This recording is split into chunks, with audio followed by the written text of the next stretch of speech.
This is a crazy game. Clinch the 6th seed. If you guys, again, are new, subscribe to the channel. We're only 16 off 35.2k. We can hit 35.3k by the end of the day. That'd be insane. But just got a $110 donation by Ken. Thank you so much. Thank you so much. Either way, let's talk about the game. Thank you for the $5. I will go over all the donations at the end. But Lexi Hull, I thought had a decent enough game. Thought she was fine. Nalissa Smith, like at this stage, with Nalissa Smith, it's not even on her. It's on Christy Sides. Like, Nalissa Smith is not a player that should be in the rotation. She should not, like, she is not as good as Temi Figbenle, and she's not as good as Goat Dantas. I want to apologize to Damaris Dantas. Oh my god, like, the shots that she was hitting. The shots that she was hitting was unbelievable. And by the way, for the people saying you want to help but you can't, every single person that watches the stream or watches the videos helps. I appreciate every donation, but I also appreciate the fact people are actually willing to just watch me talk shite about basketball. Like, that is, no one, this is free content. This will always be free content. Nothing will ever be behind a paywall. But for Dallas, they went for this game. They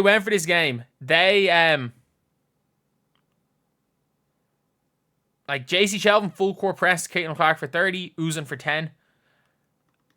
Arike had her best shooting game of the season. Like, Arike had the best shooting game she has played this season. And it did not matter. It didn't matter. She had the best shooting game of her season. And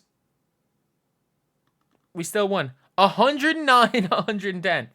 Aaliyah Boston, I don't think was great today. I will say. I think Aaliyah Boston has really, really struggled with Tiara McCown.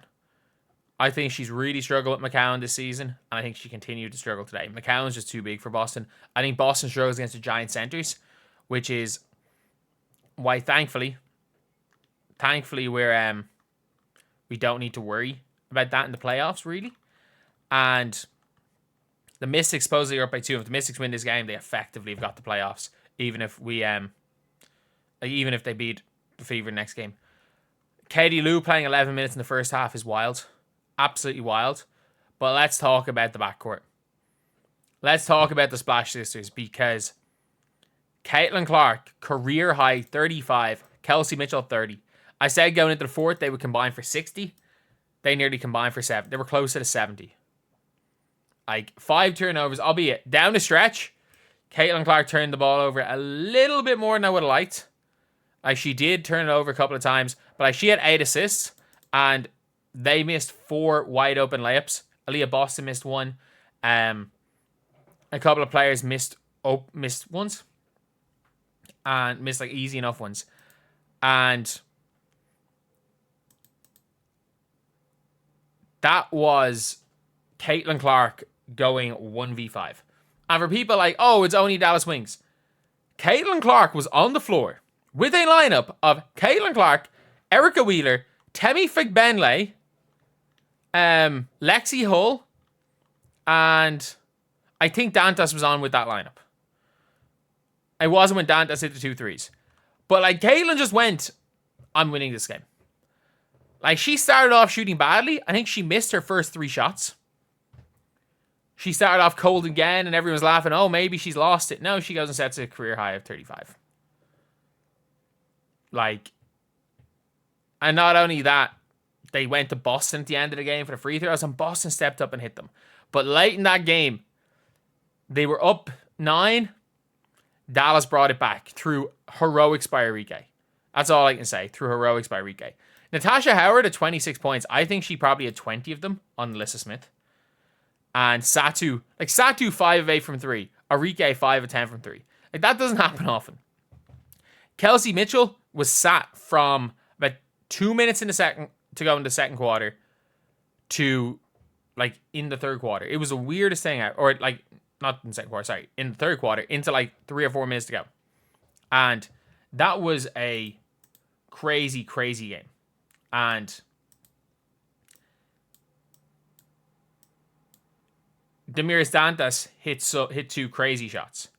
Like, absolutely crazy shots from Damiris Dantas. And you got to give credit where credit's due to Dantas. She was exceptional. She did exactly what she was needed to do. They didn't lose anything on offense when she was there. Or in defense when she was there. Which is big. And, like, Caitlin Clark still on the floor, balling.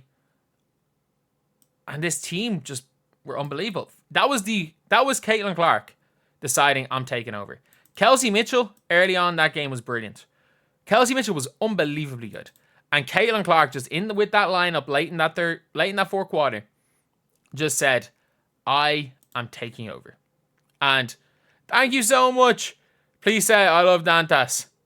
And I mean, I don't know who Dantas is, but man, I love Dantas as a backup center. Like, man, I was wrong about Dantas.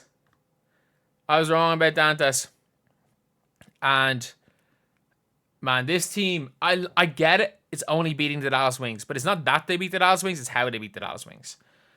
Like, Dallas went for that game more than Indiana did. Like, no, Caitlin Clark 35 was the highest minutes for Indiana. 38, 35, 37 for Satu. Dallas went for that game. And it was a masterclass from the backcourt. Caitlin Clark, career high with 8 assists. Could have very easily had 13 or 14 assists if players could just make wide open layups. Like, that was as bad of a wide open layups missed as I've seen. Like, that was a rough game. Lexi Hull missed a literal open layup. So did Leah Boston. And Temi Figbenle fumbled a few open layups on catches. But it doesn't matter. A dub is a dub. What a win for Indiana right here. What a game for Caitlin Clark. And like, a lot of people were like, oh, she hasn't been good because she had, 3 bad halves against Vegas. Caitlin Clark had 3 points in the first quarter. She then had 11 points in 3 minutes to start the second. And that includes, like, her having some absolutely ridiculous no calls called for. And in fairness, I'm not 100% sure that the flagrant one should have been a flagrant one either way. Like, she got ridiculous no calls. And the team has locked up the 6th seed. They have locked up the 6th seed. And with the way things are going right now, it does look likely they're going to be facing the Lynx. Or say the Sun. But I think it comes down to, like, the Lynx are playing the Sparks. And I need to see what the so the Connecticut Sun versus the Lynx in previous matchups. Why does this not have any of their matchups this season? It is none of their matchups this season here. So, I don't know who has won these games. But if the Lynx have the tiebreaker, the Lynx, I'm pretty sure as long as they beat the Sparks, are guaranteed second seeds. So, that was a big game. That was a big game to get their scoring back, to get this team scoring, to get this team ready to go. And it is a huge, huge win and an important win for the Indiana Fever. And a career high for Caitlin Clark. I thought she was going to go for 40. I will say, I thought she was going to go for 40. But, you know what? I'll say it. 36 or 35 is a hell of a game. Not quite the highest for the season for Indiana. That's still Kelsey Mitchell, 36.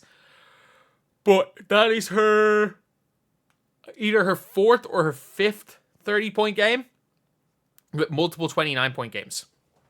So, yeah, what a performance. What a performance. And I'm not going to really judge Christy's sides on that game because the reality of it was a meaningless game. But still, after losing 2 games in a row, nothing is meaningless. Especially for a young team. For a young team, no games are meaningless games because you got to get used to winning. That was a crazy, crazy performance.